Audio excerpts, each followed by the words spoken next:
Hai teman-teman, hari ini bersama Kak Pia kita akan membahas mengenai ruang lingkup biologi. Nah, belajar ruang lingkup biologi itu kira-kira untuk apa aja sih? Dan apa kira-kira manfaatnya bagi kehidupan?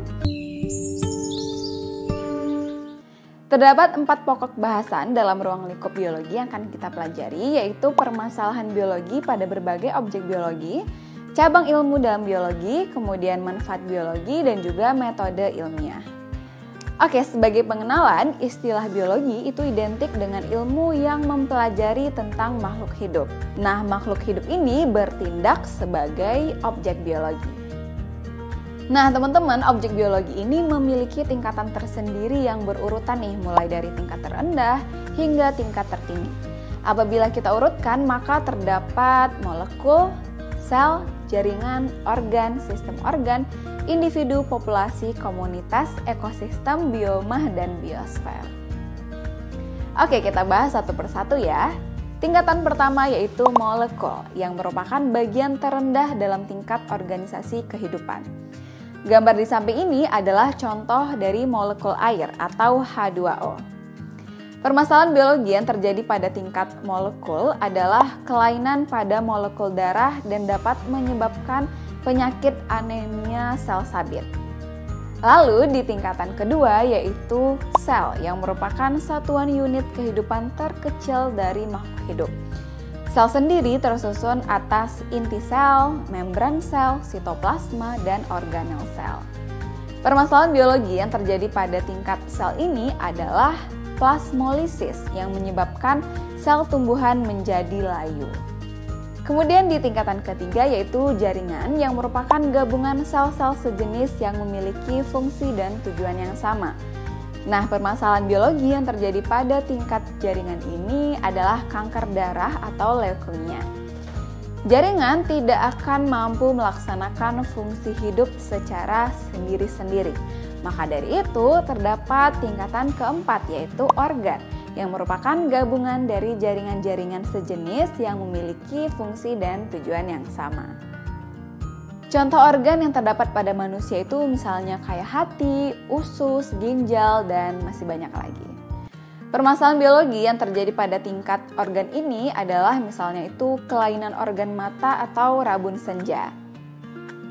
Berbagai organ di dalam tubuh organisme multiseluler bekerja sama menjalankan suatu fungsi tertentu. Lanjut ke tingkatan kelima yaitu sistem organ yang merupakan gabungan dari beberapa organ yang saling berkoordinasi satu sama lain. Contohnya seperti sistem otot, sistem pencernaan, sistem pernafasan, dan sistem saraf. Permasalahan biologi pada tingkat sistem organ yaitu misalnya mengidap penyakit asma yang menyerang sistem pernafasan.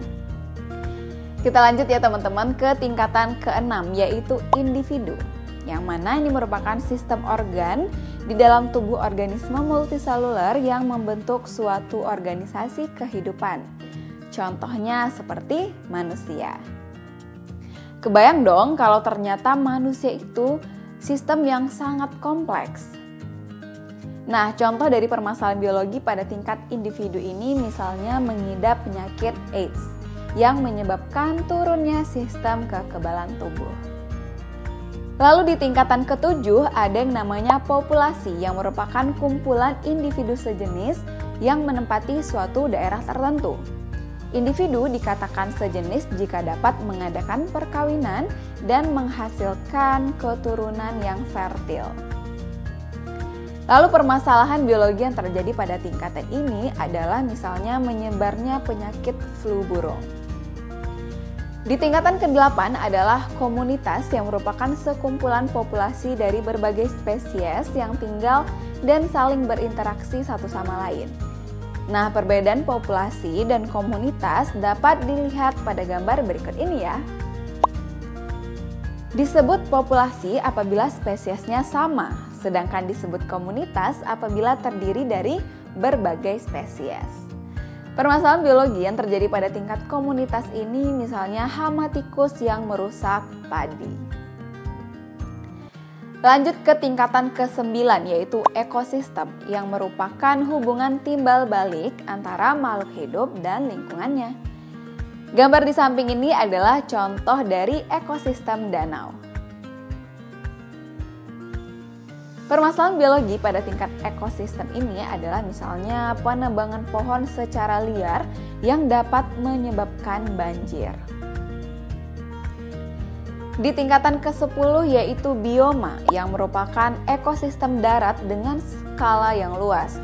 Contohnya ada bioma tundra, bioma hutan hujan tropis, bioma gurun, dan bioma taiga.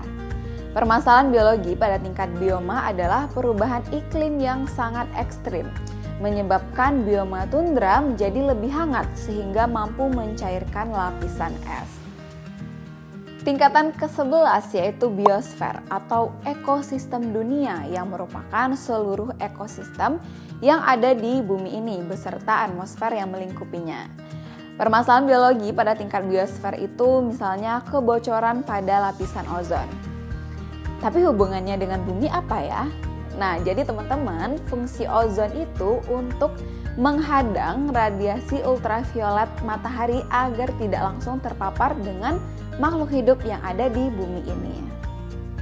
Oke, selanjutnya kita melangkah ke bagian cabang biologi. Jadi, cabang ilmu biologi itu muncul dan berkembang melalui berbagai eksperimen dan peralatan modern, yang artinya semakin canggih alat yang digunakan, semakin berkembang pula ilmu yang ada. Nah, cabang biologi yang pertama itu ada anatomi yang mempelajari struktur bagian tubuh makhluk hidup. Kemudian ada namanya bakteriologi, botani, mikologi, dan zoologi yang mempelajari beraneka ragam hewan. Nah, karena cabang ilmu biologi itu semakin berkembang, tentu dampak positif yang ditimbulkan juga semakin besar dong. Nah, berbagai manfaat biologi dalam meningkatkan kehidupan manusia itu antara lain yang pertama ada namanya bidang kedokteran, yang kedua ada bidang farmasi, ketiga ada bidang teknologi pangan, keempat bidang perikanan, yang kelima bidang pengelolaan lingkungan hidup. Kemudian teman-teman, topik yang terakhir nih adalah metode ilmiah. Kenapa bisa disebut metode ilmiah? Karena metode ilmiah merupakan metode yang digunakan oleh para ahli dalam melakukan penelitian dan eksperimen selama perjalanannya dalam mencari penemuan-penemuan baru. Kok bisa? Nah, ternyata ada caranya loh. Ini dia caranya. Oke teman-teman, itu dia tadi bahasan kita tentang ruang lingkup biologi. Oke, coba nih teman-teman kerjain soal-soal yang udah Katya siapin berikut ini. Soal latihan nomor 1. Urutan langkah metode ilmiah yang benar adalah A. Mengumpulkan sejumlah fakta dari berbagai sumber terpercaya tentang bahayanya mengkonsumsi beras yang mengandung zat pemutih. B. Melakukan eksperimen dengan menggunakan mesin penggiling untuk mengetahui kandungan zat pemutih pada beras. C. Membuat hipotesis tentang pengaruh penggunaan zat pemutih seperti klorin dalam beras yang dapat membahayakan tubuh manusia. D. Melakukan eksperimen untuk membuktikan kandungan zat pemutih pada beras dengan menggunakan iodin.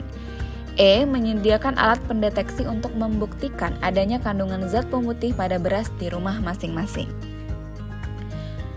Nomor 2. Berdasarkan tabel tersebut, kesimpulan yang sesuai adalah nomor 3. Di bawah ini yang termasuk data kuantitatif yaitu A. Hasil panen padi meningkat per tahunnya. B. Bunga sedap malam mekar pada malam hari. C. Ekstrak daun pepaya terasa pahit. D. Suhu air kolam 24 derajat Celcius. E. Dina merasakan suhu badannya meningkat saat demam. Nomor 4. Benar atau salah pernyataan berikut ini? Oke, yuk kita cek jawaban dan pembahasannya.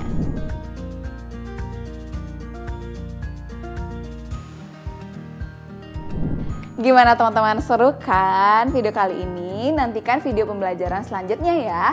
Semangat dan sampai jumpa!